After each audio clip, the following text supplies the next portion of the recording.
ওঙ্কার বাংলা ডিজিটালের সঙ্গে রয়েছে আমি শিল্পা। আসছে বিস্তারিত খবরের দিকে। আমি বিজেপি ছাড়ছি না, যারা তৃণমূলে যাওয়ার জন্য পা বাড়িয়ে রয়েছে তারাই এই কথা বলছে। বুধবার সাংবাদিক বৈঠক করে এই কথা সাফ জানালেন বর্ষিয়ান বিজেপি নেতা দিলীপ ঘোষ। বুধবার সন্ধ্যায় হাবড়ার একটি কৃষক সভা অনুষ্ঠিত হয়। এই সভায় উপস্থিত ছিলেন দিলীপ ঘোষ। সেখানেই তিনি স্পষ্ট ভাষায় জানান 21শে জুলাই তৃণমূলের সভায় তিনি থাকছেন না। এদিন দল পরিবর্তনও করছেন না তিনি।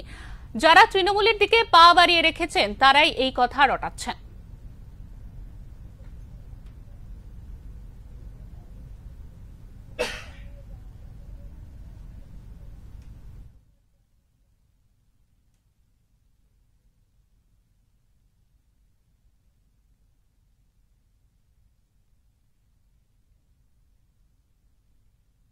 যারা বলছে তারাই আগে পা বেরিয়ে আছে, চিন্তা করবেন না, ওইসব নিশ্চিন্তে থাকুন। দিলীপ ঘোষ সোসাইটির সার্ভ করতে এসেছে, পার্টি না করলেও রাজনীতি না করলেও দিলীপ ঘোষ কাজ করবে, আগেও করেছে, সারা জীবন করেছে। যারা রাজনীতি করে রাজনীতি কোথায় পৌঁছতে পারে, তারা যারা একাধিকবার দল গঠন করেছে তারা টেস্ট জানে, তাদের জন্য সম্ভাবনা আছে।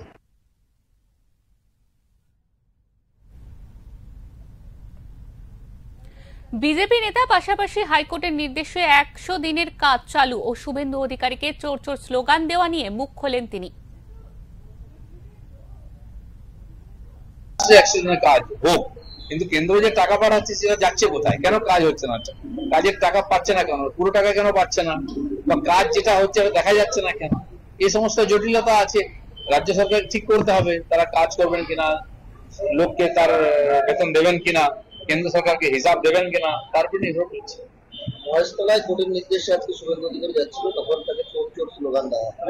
এখন পশ্চিমবাংলায় এ ধরনের আইন শৃঙ্খলা সমস্যা হচ্ছে, হিন্দুদের উপর অত্যাচার হচ্ছে, সেখানে যেতে গেলেও কোর্টের পারমিশন নিয়ে যেতে, তারপরেও দুষ্কৃতকারীরা পিছনে লাগছে। তো বোঝা যাচ্ছে এখানে আইন শৃঙ্খলা অবস্থা কি আছে, হিন্দু সমাজের সুরক্ষা কি অবস্থায় দাঁড়িয়ে গেছে। চোর চোর স্লোগান শুনতে হচ্ছে শুভেন্দু অধিকারী। এখন কিছু তো বলতে হবে, বিরোধিতা করার জন্য কোনো রাস্তা চাই। তো এইভাবে হ্যাকল করা যাতে না যায় কেউ। আমরা যাচ্ছি, আমাদের নেতাও গেছেন এবং আদালত মনে করেছেন তার প্রয়োজন, তাই অনুমতিও দিয়েছে। এই সভায় তিনি বলেন, আমি এখন তেমন কোনো দায়িত্বে নেই দলের, তাই ভেবেছি বাংলার কৃষকদের জন্য কাজ করব। বাংলার অনেক কৃষক ন্যায্য দাম পাচ্ছে না বলে পাট চাষ করছে না। আমি তাদের সঙ্গে আলোচনা করব এবং আধুনিক পদ্ধতিতে কিভাবে পাট চাষ করা যায় তার জন্য জুট কর্পোরেশন অফ ইন্ডিয়ার কর্মীদের নিয়ে কৃষকদের সঙ্গে আলোচনায় বসব। পাট চাষ হয়, আমি ব্যক্তিগতভাবে উদ্যোগ নিয়েছি। কিছু সোসাইটি যুক্ত হয়েছেন, তারাও খুব আগ্রহী, যারা জুট নিয়ে কাজ করছেন। মিল মালিকরাও আগ্রহী, দেখা করে কথা বলেছি গিয়ে, তারাও চাইছেন। আমরা আজকে এখানে বসলাম, নদীয়া জেলাতে বসবো, তারপরে ব্লক অনুযায়ী সম্ভব চাষিরা চান আমরা বসে তিন পক্ষকে এক জায়গায় করে সমস্যা সমাধানের চেষ্টা করবো। দরকার হলে কেন্দ্রীয় মন্ত্রীকে ডেকে চাষিদের সম্মেলন করবো, দরকার হলে চাষিদের নিয়ে দিল্লি গিয়ে তাদের সঙ্গে কথা বলা।